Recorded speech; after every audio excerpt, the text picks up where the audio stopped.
Hi, I'm Maria from the Meridian Library District, and today I am really excited to make paper flowers with you.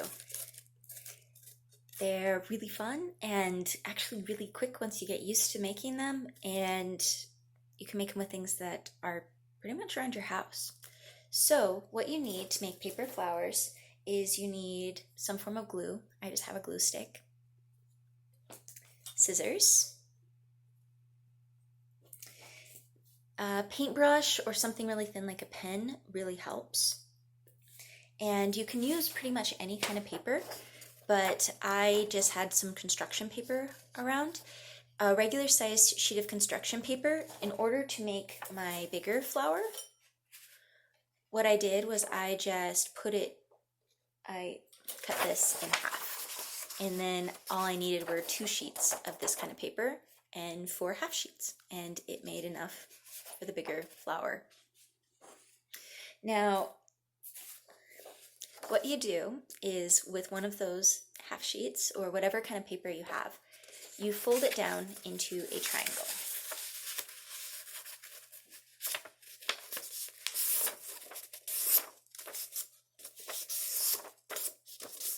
So with this remaining rectangle, you're going to cut it off. It's kind of like making a snowflake in that way. Now, I do not throw away the rectangle because when I make triangles out of these, this makes 2 triangles, and then I can make one of the smaller flowers because I like having multiple sizes. It makes more of a realistic bouquet. So I take my triangle and I fold it in half. And then fold it in half again.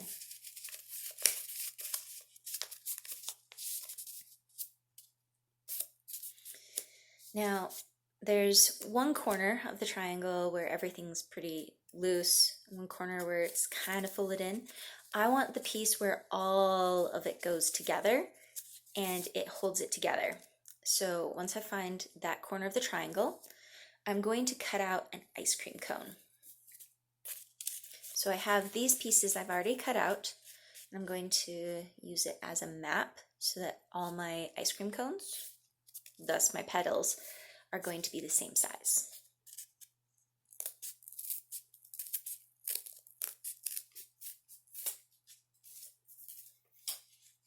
So see, 2 ice cream cones.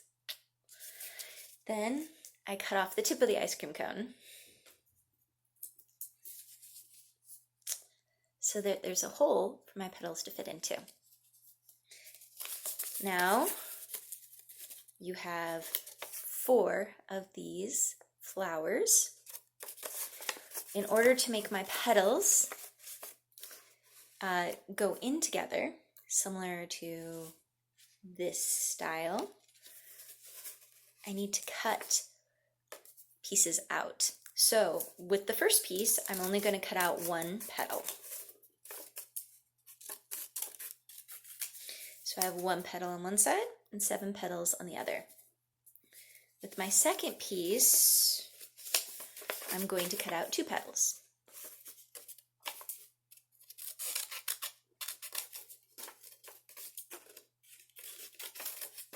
So I have 2 petals on one side and 6 petals on the other. Third piece, I cut out 3 petals. And the fourth piece, I cut it in half. I'm kind of rushing through so that we have plenty of time to be able to show all the different steps. Now, one of the halves I'm going to discard, and I'm just going to use the other half. Now, to make it rounded for a petal, what I want to do is overlap, and I'm going to glue one part of the petal so it gets this rounded shape that will allow me to have my very rounded, more realistic looking flowers. So I'm just gluing one of the petals, then I'm going to fold the other petal into it and hold it in place for a bit until it gets nicely glued in, because because the better gluing job, the longer it's going to hold and the better it'll be able to handle the next part. So go ahead and use quite a bit of glue and a strong glue. That way I have cone shape. Now I do that with all of them. It's actually not that hard, as you saw, until you get to about the second one and the first, well, the one with only 2 petals. Go ahead and just glue it as much as you can to make about this shape. And then the 1 petal, go ahead and just fold it in like that. It's the center, so whatever way you can make it rounded, just glue it that way. I tend to glue them flat, so, and then later go through and make a little hole with my paintbrush. So this next part is where you put them all together. So I'm going to take my paintbrush, and I already glued in some of the petals. You see, I'm forming the flower together. So what I do is I take this petal, put it on my paintbrush, and glue the end that I want to stick in the petals. Now go ahead and use quite a bit of glue because you want it to glue in strong. You don't want it to come apart later. So I take this and I stick it in through the holes of my flower. And I'm going to just press in and hold to make the glue stick. And I use the paintbrush to help with that and to really get it down inside the flower so that you can see the different layers are forming. Now once you have all the layers formed, this looks quite a bit different than this. Mainly because all of these are sticking straight up, whereas these ones are looking more like petals that are kind of opening up. The way you get the opening up part is also you take your paintbrush or your pen and you put it towards the top of a petal and you roll it down. It creates that look. So if you do that with all the petals, it gives it more of a realistic flower look. Now you can keep them just as like this, or I wanted mine to fit into my made-up vase, so I put a toothpick through the hole and taped it on. Glue just didn't work as well, and then taped down a toothpick for each side in order to be able to fit into the vase.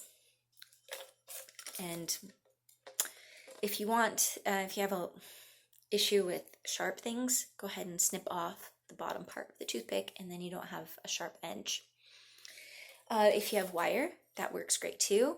The most realistic I've seen have been wires with floral tape, green floral tape taped down, and so it looks more like a flower stem.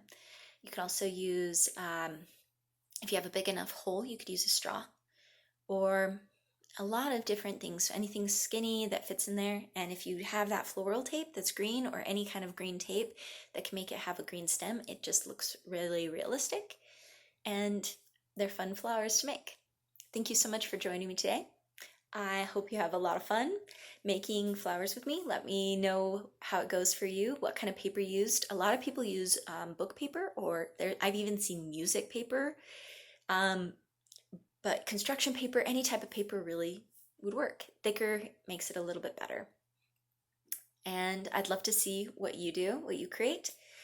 If you want to share on social media at Meridian Library or in the comments below, that'd be awesome. Thanks so much for joining me today.